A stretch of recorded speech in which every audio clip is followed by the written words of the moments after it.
ইনি হলেন সেই মানুষ যিনি শেয়ার মার্কেট থেকে দুনিয়াতে সব থেকে বেশি টাকা কামিয়েছেন। এনার সাথে শুধু একবার কথা বলার জন্য, এনার সাথে শুধু একবার মিটিং করার জন্য মানুষ কোটি কোটি টাকা খরচা করার জন্য রেডি হয়ে আছে। কারণ ওয়ারেন বাফেটের কাছে ইনভেস্টিং এর উপর এত জ্ঞান আছে যেগুলো একটি ইনভেস্টরের জন্য প্রাইসলেস। উনি বলেন investing is simple but not easy. মানে ইনভেস্টিং এর কনসেপ্ট তো সহজ, কিন্তু তাকে ভালোভাবে ইমপ্লিমেন্ট করা অনেক মুশকিল। আর এই মুশকিলেই আমরা সবাই মিস্টেক করি। তো আজকে আমরা এমন 12টি মিস্টেক দেখব যেগুলো প্রতিটি ইনভেস্টর করে থাকে।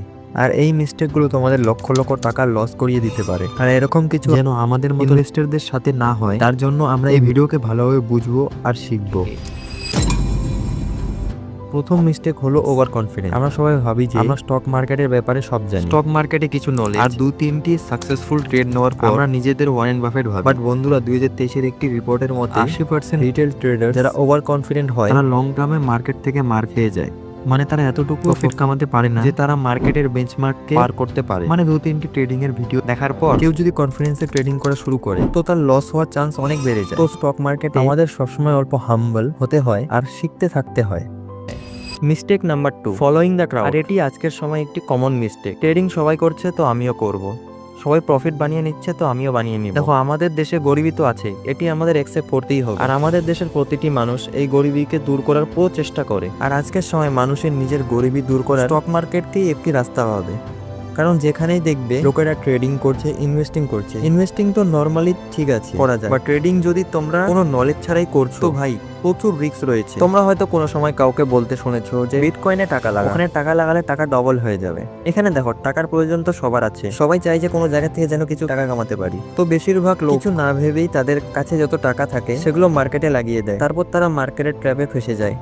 এখন এখানে ওয়ারেন বাফেটের গোল্ডেন রুলটি কাজে লাগে। Be fearful when others are greedy and be greedy when others are fearful. এখন সবার যদি মনে হয় যে স্টক মার্কেটে বা বিটকয়েনে টাকা লাগালেই যে কেউ টাকা কামিয়ে নিতে পারবে, তোমাদের এখানে ভয় পাওয়ার প্রয়োজন আছে। ভালোভাবে ভাবা দরকার যে সত্যি কি এমন হতে পারে। যদি তোমার কাছে নলেজ না থাকে, তুমি তাকে টাইম দিতে পারছো না, তো তোমরা কি সেখান থেকে টাকা কামাতে পারবে? তোমার থেকে বেশি টাইম দেওয়া, তোমার থেকে বেশি টাকা লাগানো লোক স্টক মার্কেটে আগে থেকেই উপস্থিত আছে। তো তোমরা কি এমন কম্পিটিশন থেকে প্রফিট জেনারেট করতে পারবে? এই প্রশ্নটি প্রতিটি মানুষের ভাবার প্রয়োজন আছে।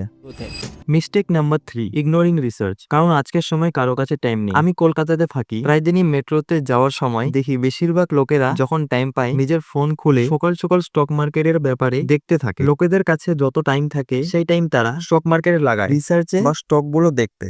এখন এখানে বোঝার মতো জিনিস হলো এটা যে বেশিরভাগ লোক যারা স্টক মার্কেটে টাকা লাগায় তারা আগের থেকে কোনো কাজ করছে, কেউ জব করছে বা কেউ আগে থেকেই বিজনেস চালাচ্ছে। তো তাদের যে বেশিরভাগ টাইম থাকে সেটি তাদের বিজনেস বা জবেই যাচ্ছে। এরকম লোকেদের রিসার্চ করার অত টাইম থাকে না। এখানে তারা ওই ইনফ্লুয়েন্সারদের জালে ফেসে যায় যা স্টক গুলো ইনডাইরেক্টলি রিকমেন্ড করে থাকে। বেশিরভাগ ক্ষেত্রেই লোকেরা দেখাদেখি করে যে আমার বন্ধু এই স্টকটি নিয়েছে, আমিও কিনে নেই, কারণ তার মনে হচ্ছে শেয়ার প্রাইস বাড়বে তো আমিও কিনে নেই। তো দেখো ভাই, স্টক মার্কেটে শুধু গেস করলেই প্রফিট হয় না। হতে পারে এমন করলে তোমার একবার প্রফিট হয়ে যাবে, কিন্তু তোমার যদি লস হয় তুমি তাকেও দোষ দিবে আর নিজেও দুঃখী হয়ে যাবে। তো ভাই, অল্প টাইম বের করো। এখন এতগুলো টুলস এসে গেছে কোন স্টকের উপর রিসার্চ করার জন্য, এতগুলো ডাটা অ্যাভেলেবেল রয়েছে। তোমরা যদি বেশি টাকা লাগাচ্ছ তো সিরিয়াসলি তোমাদের মার্কেটকেও টাইম দিতে হবে। এরপরেই গিয়ে তোমরা কোনো কোম্পানি শেয়ার কিনো। যদি তোমরা প্রপার রিসার্চের উপর টাইম দিতে না পারো তো তোমাদের জন্য মিউচুয়াল ফান্ডটি বেস্ট, কারণ ওখানে তোমাদের রিসার্চের কাজটি অন্য কেউ করে দিবে। Mistake number 4, emotional decision. কারণ বেশিরভাগ লোক প্রপার রিসার্চ করে না, মার্কেটকে টাইম দিতে পারে না। তো এই সময় লোক ইমোশনাল ডিসিশন নিয়ে নেয়, মন দিয়ে ভাবে, দিমাগ দিয়ে না। স্টক মার্কেটে যখন শেয়ার বাড়তে কমতে থাকে তখন আমাদের ইনভেস্টমেন্টের মধ্যে আমাদের টাকাও বাড়তে কমতে থাকে, তার সাথে আমাদের হার্টবিটও বাড়তে কমতে থাকে। আর অনেক সময় আমরা ফিয়ারফুল সিচুয়েশনে যখন মার্কেট ক্র্যাশ হতে থাকে তখন আমরা প্যানিকে ভালো কোম্পানির শেয়ারগুলো বেচে দিই। আর অনেক সময় আমরা ইমোশনসে এসে ভালো কোম্পানির শেয়ারগুলো বেশি দামে কিনে নিই, যার জন্য আমাদের প্রফিট অনেক কম হয় বা প্রফিটের বদলে লস হয়ে যায়। তো এমন সময় ওয়ারেন বাফেট বলে, the stock market is a device for transferring money from the impatient to the patient. মানে তোমরা যদি ইমোশনাল হয়ে তাড়াহুড়ায় কোনো স্টেপ নাও তাহলে তোমার টাকা অন্য কারো পকেটে চলে যাবে। তো অল্প পেশেন্স রাখো আর মাথা খাটিয়ে চলো। Mistake number 5, timing the market. এখন না অল্প অপেক্ষা করব। আমাদের সবার মনে হয় যে এখন মার্কেট হাই হয়ে আছে, বা এটার উল্টো যে মার্কেট লো হয়ে আছে, আর অল্প নামতে দেই তারপর আমি টাকা লাগাবো। আর এই সিচুয়েশনটি তোমাদের সামনে কোনোদিন না কোনোদিন এসেছিলই। প্রতিটি ইনভেস্টরের কাছে এই সিচুয়েশন আসবেই, আর গত কিছুদিনে এটি বারবার এসেছে। তো বন্ধুরা, 2023-এর একটি ডাটা রেকর্ডিং, যারা মার্কেটকে টাইম করার চেষ্টা করে তারা এভারেজ রিটার্নের থেকে 40% কম কামায়। তো এখানে ওয়ারেন বাফেটের মন্ত্র হলো time in the market is more important than timing in the market. মানে তাড়াতাড়ি স্টার্ট করো আর কনসিস্টেন্টলি ইনভেস্ট করো। এক্সাম্পলের জন্য ধরো কোনো শেয়ারের প্রাইস ভাঙছে, তো তোমরা একবারে ওখানে সব টাকা লাগাবে না। যদি তুমি 1000 টাকা লাগাতে চাচ্ছ তো 200 টাকা লাগাও। তারপর যদি আবার মার্কেট ভেঙে যায় তো আবার 200 লাগাও। হতে পারে মার্কেট আরো নামবে, তখন আবার 200 লাগাও। এরকম করে তোমাদের ওয়েট করে করে কনসিস্টেন্সির সাথে টাকা লাগাতে হবে। Mistake number 6, ignoring compounding.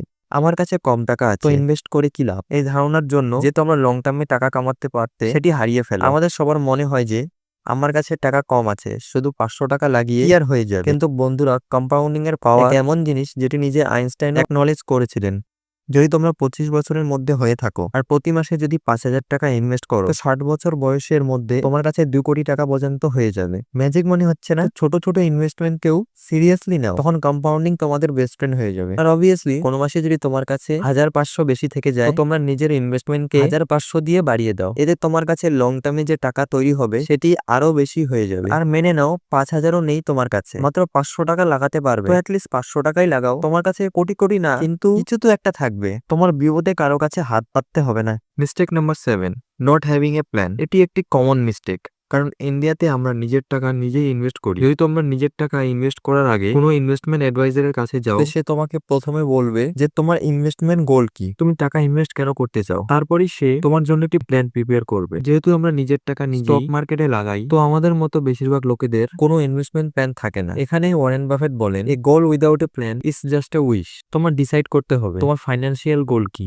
যেমন অনেকের রিটায়ারমেন্ট গোল থাকে, অনেকের বাড়ি কেনার গোল থাকে, অনেকের দেশ বিদেশে ঘোরার জন্য ইনভেস্টমেন্ট প্ল্যান বানায়। তো তোমাকেও একটি ইনভেস্টমেন্ট প্ল্যান বানাতে হবে যে তুমি কিসের জন্য ইনভেস্টমেন্ট করতে চাও, আর সেটি হিসেবে ওই প্ল্যানের অ্যাকর্ডিং তোমাকে ইনভেস্টমেন্ট করতে হবে।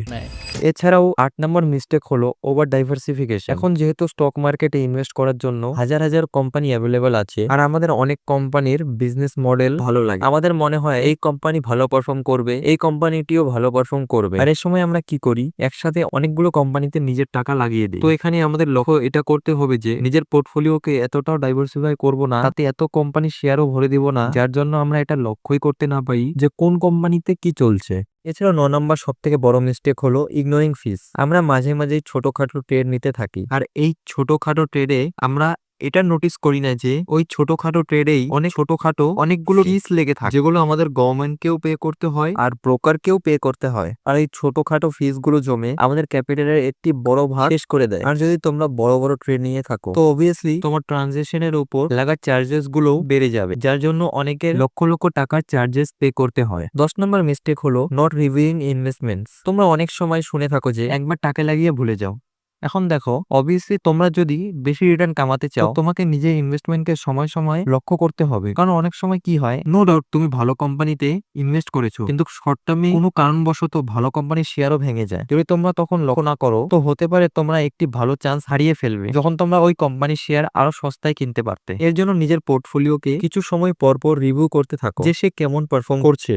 11 নম্বর মিস্টেক হলো চেজিং হট টিপ। আজকের সময় সোশ্যাল মিডিয়ার যুগে এমন অনেক ইনফরমেশন অ্যাভেলেবেল আছে, তোমরা নোটিস করেছো হয়তো যে অনেক সময় এক টাইমে সোশ্যাল মিডিয়াতে এক ধরনের সেক্টর বা স্টককে নিয়ে সবাই ভিডিও বানাতে থাকে, সবাই কথা বলতে থাকে। এমন সময় তাদের ওই হট টিপস থেকে বা হট রিকমেন্ডেশন থেকে বেঁচে থাকতে হবে, যদি আমাদের নিজের টাকা বাঁচানোর ইচ্ছে থেকে থাকে। অবভিয়াসলি তোমরা ওই সব ইনফরমেশনকে নলেজের পারপাসে নিতে পারো, কিন্তু ইনভেস্টমেন্টের ক্ষেত্রে কোনো সময় কথাগুলোতে মন দিবে না। 12 নম্বর কমন মিস্টেক হলো not learning from the mistake. এখন দেখো, স্টক মার্কেটে এসেছো তো তোমরা মিস্টেক করবে, সবাই মিস্টেক করে, কিন্তু সব থেকে ইম্পর্টেন্ট হলো আমরা ওই মিস্টেক থেকে যেন কিছু শিখি। আমি নিজের ট্রেডিং খুব কম করি, আর ইনভেস্টমেন্ট করার সময় আমি যদি কোনো ভুল করি, তো আমি ওই পয়েন্টটি একটি ডায়েরিতে লিখে নিই, যাতে পরে আমার থেকে সেই ভুলটি আর না হয়, আর পরে যেন আমাকে সেটি হেল্প করে। তো এর জন্য নিজের মিস্টেক থেকে সবসময় শেখা প্রয়োজন। তো এগুলি হলো সেই 12টি মিস্টেক যেগুলো লোকেরা সবসময় করে থাকে। তোমরা এর মধ্যে কোন মিস্টেকটি করতে বা তোমরা এর মধ্যে কোন রুলস গুলি ফলো করো আমাকে কমেন্টে জানিয়ে দিবে। আর এই ভিডিওটি নিজের ফ্রেন্ডদের শেয়ার করে চ্যানেলটি সাবস্ক্রাইব করে নিও, যাতে তোমরা এমন ভিডিও পেতে থাকো।